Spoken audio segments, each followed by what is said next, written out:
Paloflahiyatu, good evening. Leading our news for tonight, nominations for the village council election and withdrawals closed on Friday, with Higdavake as the last village to confirm nominations. There are 9 candidates in total for the village of Higdavake. They are Doreen Matakapea, nominated by Tuleto Tamauka and Pipitolu Kapinilose. James Salikiki, nominated by Langi Manavese and Doreen Matakapea. Masini Holo Langalonga, nominated by James Salikiki and Sanilivi Kulupa. Martin Matakapea, nominated by Olevai Pipitolu and Nuekala Pulihetoa. Meleposa Langalonga, nominated by Martin Matakapea and Alicia Talafasi. Herman Pulutila Tangaloi Lunga, nominated by New Tahatahenga and Pamela Tungyakona Falani. Pamela Tungyakona Falani, nominated by Leo Tongapita and Launoang Hataua. Ian Hipper, nominated by Desmond Tungyakona and New Poi Tungyakona, and New Tahatahenga, nominated by New Tose Tahenga and Rona Novatina Leona Tahenga. There are 5 villages that are due to go to the polls this coming weekend to elect their new village councillors for the next 3 years. Each village council is to consist of 5 EC members each. But for the village of Toi, there are 8 nominations, and the candidates are Pualino Tokimua, Lilivika Mwimatangi, Hamu Kaulima, Salapinga Tutakitoa, Leslie Heck Ngataua, Sapati Tuhanga, Boini Vasalia Taufitu, and Manungi Moka Poihanga. For the village of Tuapa, there are 6 nominations. These candidates are Hale Ikitule, Melena Misileki, Kulupatau Ikihele, Sione Pokau Sione Tama, Asa Mona Inuu, and Halafo Mokalei. In the Makefu constituency, there were 7 nominations, but 1 has withdrawn. Therefore, there are only 6 candidates. They are Marianne Palimia Talangi, Salome Guest, Saimone Sakisi Tongia, Darren Tohovaka, Etayana Poihanga, and Charlie Tohovaka. For Alofi North, they have 6 candidates. They are Rupina Marcy, Sefeti Adriana Fatiaki, Alentano Puleosi, Pilana Liwanga Vakafi Mutufo, Rostofa Tuhipa, and Tutuli Heka. The VEC elections will be held this coming Saturday. Community representatives are in a 3-day training workshop this week, facilitated by the Pacific Disability Forum in partnership with the Community Affairs and the Niue Tolomaki Law Association. The PDF was established in 2002 to promote and facilitate Pacific regional cooperation on disability-related concerns for the benefit of people with disabilities. Niue is the 13th country that the Pacific Disability Forum is working with in the region. The training this week is twofold, and we spoke to the CEO of the regional NGO, Pacific Disability Forum, about the objectives of the workshop this week. The focus really is on the Convention on the Rights of Persons with Disability, one of the newest conventions out of UN, specifically on disability. And around this convention, how the government of Niue and Niue Tolomaki Law Association, which is the body representing people with disabilities in Niue, recently formed also, how they can work together to advance, promote, protect the rights of persons with disabilities. So over the next 3 days, they'll be looking at the different articles of the convention. What does it mean for Niue to sign and ratify the convention? How the understanding of the disability policy that you already have in Niue, and what does it mean in terms of translating that into actions for government departments, for the civil society, on how they can, at the end of the day, make lives better for people with disabilities here in Niue. For us, this activity being funded by the Government of Australia through AusAid, we have also been able to secure some funding over the next 4 years to support Niue Tolomaki Law Association in terms of meeting its core funding. We have that support that's available now. So over the next 3 days, particularly the last day and a half, we'll be working with the NTA to understand the needs better here, how that support can be, translated into them having an office space, having a staff, and also how they can work better with the society, civil society, so that they can achieve their goals in reaching the community, in sensitizing their needs with government, for them to become an equal partner in development. Seta says that people living with disabilities are often not given the space to voice their needs, and it is the work of the Pacific Disability Forum to ensure that they can access their human rights and that disability does not have to be their identity for life. They too have rights as humans. The workshop will also cover capacity building for the Niue Tolomakiki Mua Association to look at programs that they can run with funding from the Pacific Disability Forum, and also to raise awareness on the conventions on the rights of persons with disabilities that Niue is yet to ratify. So you now have a disability policy on the ground. This is actually the first step of the recognition of the rights of persons with disabilities. I know it won't change overnight. Niue needs resources.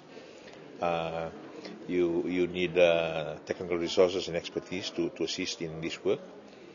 But the advantage that Niue has is the commitment of its people, the goodness of its people, and how the people look after one another in Niue. I think that's quite a big, important thing to have in this kind of journey. Well, the convention is really a development tool to try and address the needs of persons with disabilities in the world. It is something that recognizes the human rights of persons with disabilities. It recognizes the equality of persons with disabilities with non-disabled persons. It is something that governments need to recognize and to enable them to be aware of the needs of persons with disabilities and treat them equally in the work they do in the government and involve them in the decision making that involves people with disabilities. So it's quite an important instrument. It is something that Niue should take heed of because it has a number of persons with disabilities in these countries. And it's good to keep that in mind. It's quite an important convention.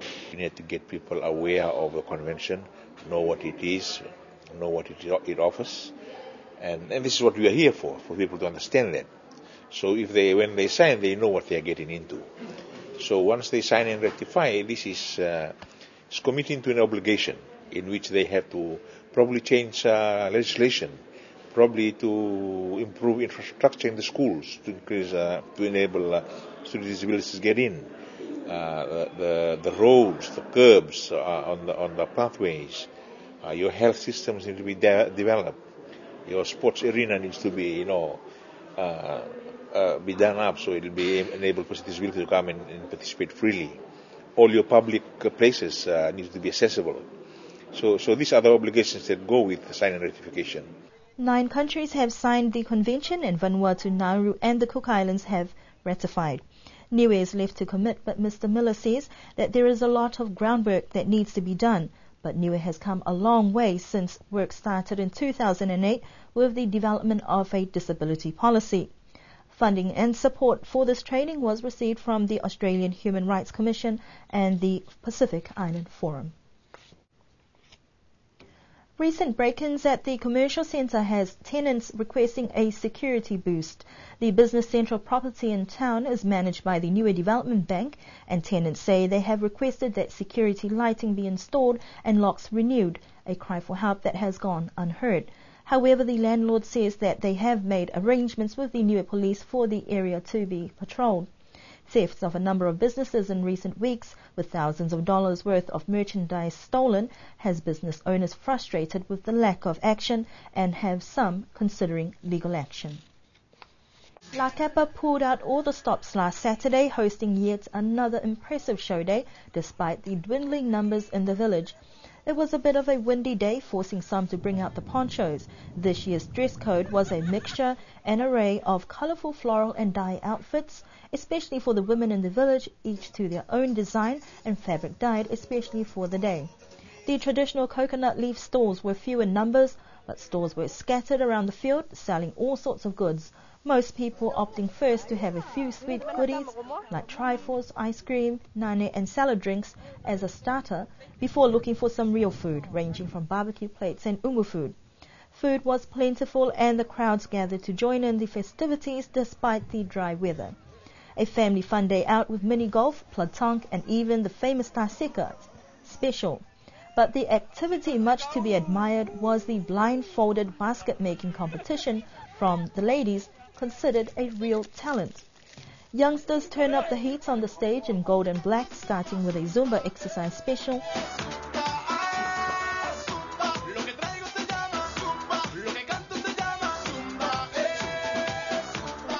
The Faroes Manava Louis brothers wowed the crowds with their hip-hop number.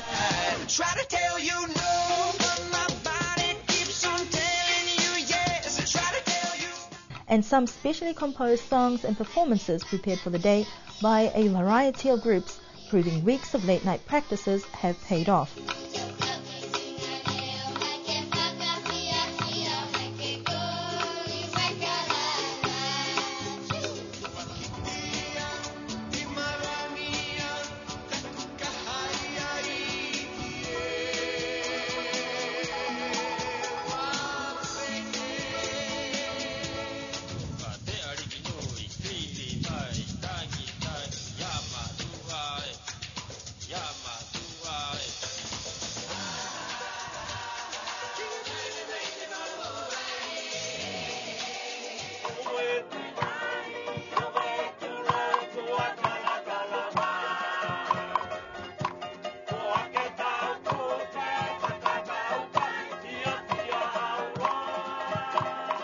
It was a wonderful and breathtaking show day, with many expecting bigger and better things to come in 2013.